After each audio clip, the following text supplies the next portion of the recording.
Yeah. Welcome to the video lectures of Java programming code.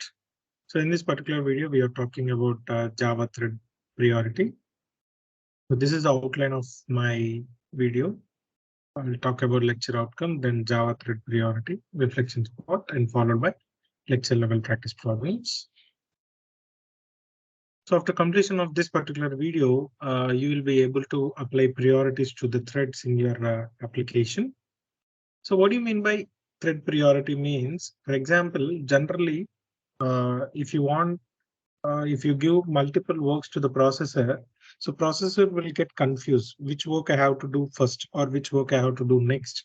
So in order to reduce this complexity to the processor by using this particular thread concept, we are giving the processor to finish up which work fast and which work next. So in Java programming, every thread has a property called priority. So most of the scheduling algorithms use this thread priority concepts to schedule the sequence of execution sequence. And whenever you are giving the priority, you have to give the range from 1 to 10. So if you give 1, it is the lowest priority. If you give 10, it is the highest priority. So obviously the processor will finish up the highest priority first. So the thread with more priority allocates the processor first. So the Java programming language, the thread class is going to provide two methods, that is set priority and get priority, to handle this particular uh, thread priority concept. So, and it also contains three constants. One is max priority, normal priority, and minimum priority. Max priority is the value is 10.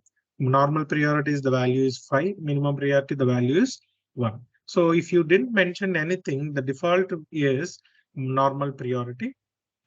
So set priority method, it is in the thread class used to set the priority of a thread. It takes range, it takes integer from 1 to 10. Based upon your priority, you have to mention 1 to 10.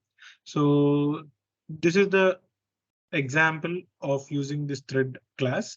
So thread object dot set priority followed by uh, you have to give the integer value, or else you can give this max priority as a constant also. So why this one thing you have to remember, all these things are caps only. All these things are caps. Why? Because it is a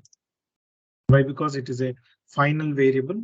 So that is why we have to use this caps. The next one is get priority. It is also one more method in the thread class to access the priority of the thread, and it does not take any argument and returns name of the thread as a string. Okay, so this is the thing: string thread name thread object dot get priority. Just what it will do is it will take the priority, then it is convert that particular and it is assigned to this particular string. So this is the example. So within this, we are creating a threads. So then in the main method, I'm creating through two thread objects, thread object 1 and thread object 2. Then I'm calling set name first, set name 2. And for first priority, I'm giving set property as 4. And next one is I'm giving maximum priority. So then I'm going to start the first object and I'm going to start the second object. So see here, first it will execute the object 1, then it will execute the object 2. So lecture level practice problem, write a Java program to implement thread priorities.